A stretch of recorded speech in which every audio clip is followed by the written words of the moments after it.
Namaste. Welcome to this exciting episode of Mythology, Debunking Mythology.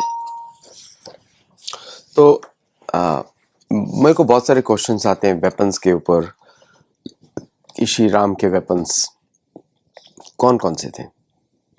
देखिए, भगवान राम आपको मालूम है त्रेता युग में हुए हैं और भगवान राम जब त्रेता युग पे में जो उनके शस्त्र हैं वो आज के शस्त्रों से बहुत ज़्यादा एडवांस्ड है। यहाँ तक कि द्वापर युग में महाभारत काल में जो महाभारत युद्ध में शस्त्र यूज किए गए थे वो भी आज के शस्त्रों से बहुत ज़्यादा एडवांस्ड है। तो एक साइकिल होती है जैसे सतयुग, त्रेता युग, द्वापर युग और कलयुग, उसमें टेक्नोलॉजी रिड्यूस होती है, बढ़ती नहीं है। आप लोग मेरी बात पे शायद विश्वास नहीं करें, मैं उदाहरण दूंगा आपको बहुत सारे, क्योंकि शस्त्रों के इन्वेस्टमेंट पे आपको टेक्नोलॉजी प्रोग्रेस पता लगती है, क्योंकि उसमें आप बहुत ही प्रिसाइज और डेफिनेटिव आउटकम वाले उपकरण बनाते हैं शस्त्र विद्या में, क्योंकि आपको दुश्मन के साथ युद्ध करना है और युद्ध करने के लिए आपको डिपेंडेबल टेक्नोलॉजी चाहिए जिसको आप यूज कर सकें बार बार बार बार विदाउट गेटिंग अफेक्टेड, है ना। क्योंकि आप लोग हमेशा कैलकुलेट करते हैं कि कलयुग के हिसाब से कि फैक्ट्रीज लगेंगी, इंडस्ट्री होगा, फिर वो शस्त्र बनेंगे और फिर उसके बाद उसका प्रयोग होगा। देखिए क्या है कि बहुत सारी जो योगिक सिद्धियां होती हैं वो मटेरियल तरीके से पॉसिबल हो जाती है, इसलिए उनको भौतिकी बोला जाता है। इसलिए जो योग में तंत्र विद्या पे इतना ज़्यादा फोकस नहीं किया जाता है, योग में आत्मा को कर्म बंधन से मुक्ति करने के लिए ज़्यादा फोकस किया जाता है। लेकिन योग से आपको साइड बेनिफिट्स बहुत मिलते हैं, अनिमा, लगिमा, प्राप्ति, ये सब सिद्धियां बहुत मिलती हैं जिसको कुछ लोग दिखा के पैसा भी कमाते हैं। उसमें कभी कोई गलत बात नहीं है, क्योंकि अपना जीवन का निर्वाह करते हैं, दूसरों को मदद भी करते हैं, तो वो उसमें मैं कभी गलत मानता नहीं हूँ। लेकिन वो योग सिद्धियां जो होती हैं, जो मिलती हैं, वो बाकी मटेरियल भौतिक तरीके से भी मिल जाती है। इसलिए योग की जो असली सिद्धि होती है वो होती है कर्म बंधन से मुक्ति। ओके, ये प्रिंसिपल है। नाउ क्यों पुराने समय की टेक्नोलॉजी के वेपन्स जो हैं ज़्यादा एडवांस्ड है, आपको मैं 2-3 का एग्जांपल दूंगा, क्योंकि एक्चुअली लिस्ट तो करीब 97-98 वेपन्स की है भगवान राम के। उसमें मेरी बुक्स में है, आप देख सकते हैं, 1 arrow 1 kill इसमें है। और इसमें थोड़ा बहुत कभी कभी ज्ञान देता रहता हूँ मैं on the channel through members, और गुरुकुल में बताता रहता हूँ लोगों को। देखिए, ताटका जो थी, ताटका आपने नाम सुना होगा, जो जब विश्वामित्र और भगवान राम को लेके जा रहे हैं तो आश्रम में रुकते हैं और वहाँ पे ताटका उन पे आक्रमण करती है। और ताटका मन के अनुसार, उसको श्राप मिला हुआ था, तो ताटका जो है कभी भी अपना रूप बदल सकती थी और वो बदलती भी है बार बार, कि रूप बदलती है, फिर उसके बाद वो आक्रमण करती है। वो सुंद की पत्नी है, महर्षि सुंद की पत्नी है। और ताटका जो है उसने जो है सभी जो है उसने सभी देवताओं के को भी प्रताड़ित किया हुआ था, क्योंकि उस समय यज्ञ मेन होता था। और तो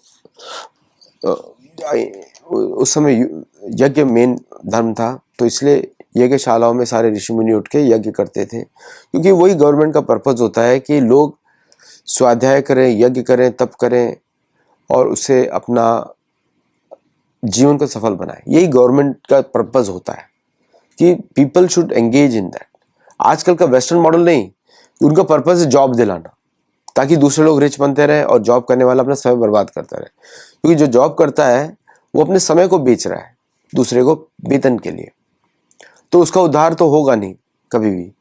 लेकिन पहले क्या होता था कि पहले भी एम्प्लॉयमेंट होता था लोगों का, लेकिन जो व्यक्ति, जो स्वामी, जो एम्प्लॉयर है, वो ये देखता था कि दूसरे का धर्म भी नष्ट ना हो, वो कर्म सिद्धि में लगे। इसलिए वर्णाश्रम में बराबरी थी। ये जो जाति बेस्ड जो अभी क्रिएट किया गया है वो अंग्रेजों का दिया हुआ है, कास्ट सिस्टम बेस्ड है, उसका भारत से कोई संबंध नहीं है। कास्ट जो है यूरोपियन बर्थ बेस्ड हायरार्की है, बर्थ बेस्ड हायरार्की है कास्ट, ठीक है।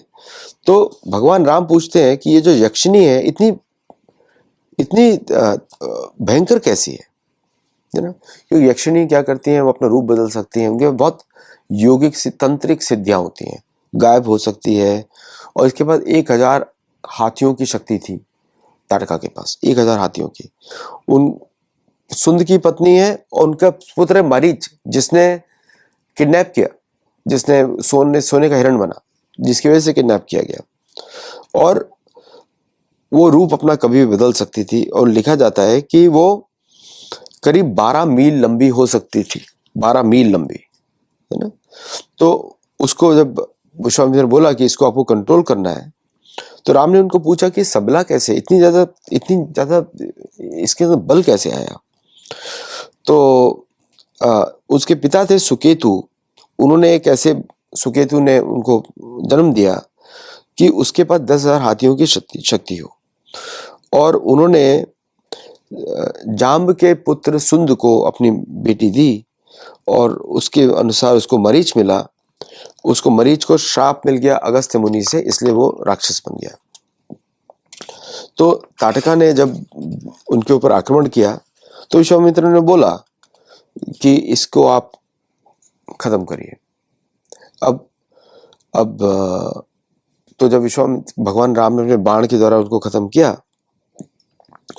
तब सभी देवताओं ने प्रजापति कृशाश्व, जो सभी मनुष्यों के पिता भी माने जाते हैं, कि इसको आप सारे शस्त्र दीजिए।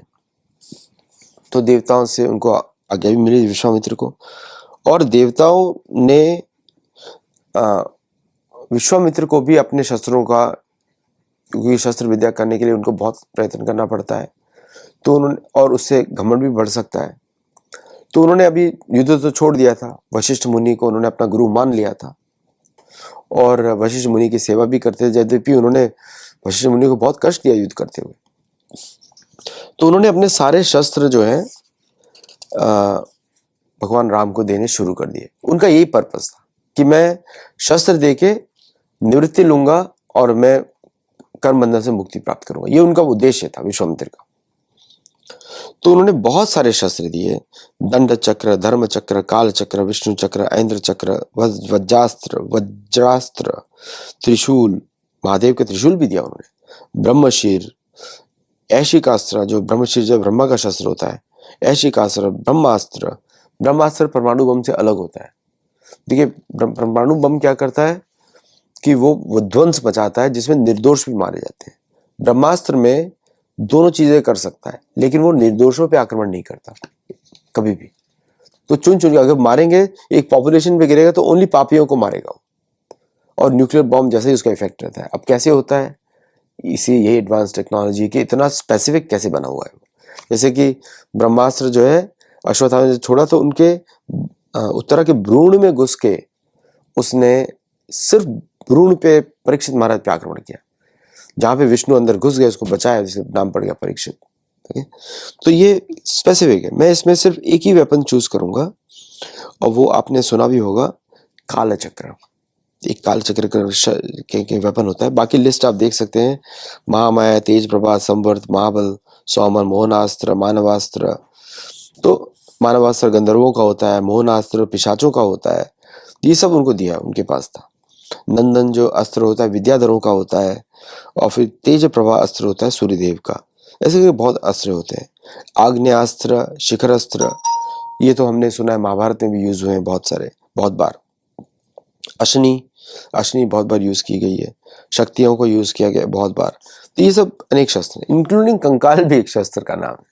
ओके, तो अब इसमें एक ही मैं चूज कर रहा हूं, मैं काल चक्र।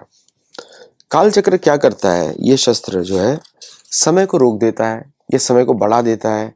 ये अचानक आपको लगेगा कि आपकी आयु दीर्घ, मतलब युद्ध में आप युद्ध कर रहे हैं, सडनली आपके पास शिथिलता आ जाएगी, आप बूढ़े हो जाएंगे। ये दुश्मनों पे इस प्रकार प्रहार करता है, और यंग नहीं बनाता, वो बूढ़ा बनाता है, सिर्फ उसका नेगेटिव शस्त्र है वो। तो सडनली आप, अगर आप, एग्जाम्पल के लिए बोल रहा हूँ कि आप 20 वर्ष के युवक हैं, आपको फील होगा कि आप 90 ईयर्स के हैं, आपके अंदर उसी तरह का मनोभाव चेंज हो जाएगा, आप शिथिल हो जाएंगे। फिर उसके ऊपर वो आप कुछ कर नहीं सकते उसके बाद। तो और टेम्परेरी होता है, कुछ समय के लिए।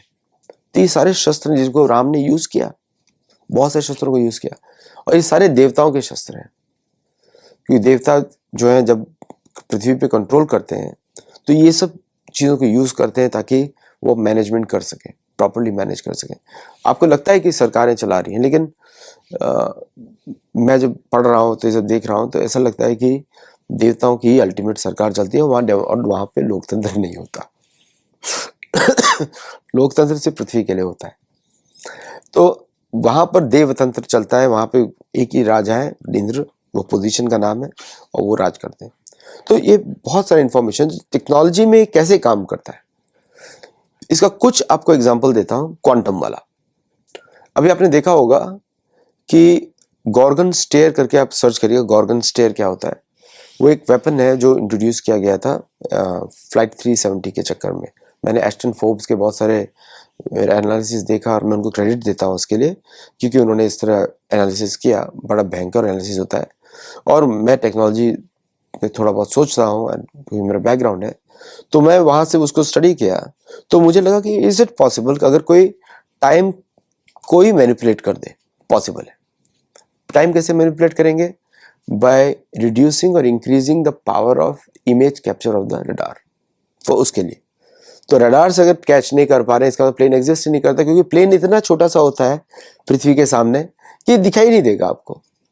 और जैसे एयरक्राफ्ट कैरियर भी ऐसा बोलते हैं कि समुद्र में एयरक्राफ्ट कैरियर होता है, एक तीली होती है, माचिस की तीली के जैसा होता है, इतना छोटा समुद्र के अंदर। तो देखिए कितना मुश्किल होगा किसी को भी लैंड करना उसके ऊपर, अनलेस उसके एग्जैक्ट कोऑर्डिनेट्स ना दिए जाए समुद्र में, आप ढूंढ नहीं सकते। इसी तरह ये काल चक्र शस्त्र यूज किया जाता है, बार बार यूज किया। असुर देव संग्राम में इसको यूज किया गया है, पृथ्वी पे अनेक संग्रामों में इसको यूज किया गया है, बाली महाराज ने यूज किया है। अब उनके पास कैसे पहुंचा, उसकी कहानी एक अलग है ना। वो कहानी आती है बली महाराज की, जब वो सिद्धाश्रम में भगवान विष्णु जब तपस्या कर रहे हैं 100 युगों तक, वो उस समय उनको वो शस्त्र दिया जाता है तो बली महाराज के पास पहुंच जाता है, क्योंकि वामन अवतार में उनको शुक्राचार्य वो देते हैं और उस शस्त्र से वो देवताओं को हरा देते हैं। क्योंकि सडनली देवता जब आ रहे अटैक करने के लिए, उनका एज बढ़ गया, देवताओं का एज नहीं बढ़ता। तो इस तरह का एग्जाम्पल्स हैं। और इसका हम क्वांटम में इसका यूज देखते हैं कि how the time is manipulated for a few seconds. इसकी कैपेसिटी है फॉर डेज, मतलब वो आदमी 10 दिन तक रहेगा, अरे अच्छा चलो कल तो मूड, और कल मैं आलस सीखा मैं, लेकिन ये तो 10 दिन तक चल रहा है, 20 दिन तक चल रहा है, महीनों तक चल रहा है। ऐसे वेपन नहीं है, मतलब ये युद्ध करने की मानसिकता को ही निकाल देगा। इस तरह के बहुत सारे वेपन्स हैं जिसपे मैंने बहुत गहन अध्ययन किया है, सभी शस्त्रों पे। और कभी समय मिलेगा तो मैं पुस्तक लिखूंगा। पहले तो अभी मैं कंप्लीट कर दी वाली पुस्तक, उसके बाद में समय निकलेगा इसमें लिखूंगा मैं। और ये टेक्नोलॉजीज हमको अवेलेबल नहीं हो सकती बिना योग के माध्यम से। और कलयुग में निषेध है, तो कलयुग में देवता आने नहीं देंगे। अब देवताओं का प्रकोप क्या होता है कि जो मैनेज करते हैं, ऐसा नहीं कि ह्यूमंस को डेवलप नहीं होने देना चाहते हैं, भौतिक तरीके से ह्यूमंस डेवलप होते हैं, उसमें कहाँ कोई हस्तक्षेप नहीं। लेकिन जब वो उस कैपेसिटी में आ जाएंगे कि वो रावण बन सकता है या कोई बड़ा असुर बन सकता है, तो वहां पे वो आक्रमण करेंगे। तो आपको उतना ही तपोबल रखना पड़ेगा जैसे रावण का था, तो उनको अपोज कर सके, नहीं कर सकते, जनरली हम लोग नहीं कर सकते उनको। तो this is the technology which is was existing, और अब वो टेक्नोलॉजी नहीं है और होगी भी नहीं। अगले त्रेता युग में वापस आएगी या अगले द्वापर युग में वापस आएगी, लेकिन अभी नहीं है। So thank you all very much for watching. Gurukul में जुड़िए, वहाँ पे इंटेलिजेंट कन्वर्सेशंस होती हैं और शास्त्रों का सही ज्ञान मिलता है। हमारे मेंबर्स बनिए to watch members only videos, जिसमें कि आप डिटेल में समझते हैं, and then you can easily analyze current geopolitics. क्योंकि धर्म की दृष्टि से जब आप पॉलिटिक्स को देखते हैं तब आपको राजनीति समझ में आती है, जब आप असुर नीति से देखते हैं तब आपको एक्सप्लॉयटेशन समझ में आता है, क्योंकि उनका पर्पस वही होता है। तो आजकल जियोपॉलिटिक्स इज असुर नीति और राजनीति हमारी होती है धर्म के परिप्रेक्ष्य में। तो thank you all very much for joining. नमस्ते, जय Jagannath, and do follow the links. आप सपोर्ट करना मत भूलिएगा। हम लोग गौशाला चलाते हैं, बहुत सारी चीज़ें करते हैं। We need your support all the time. नमस्ते एंड जय जगन्नाथ।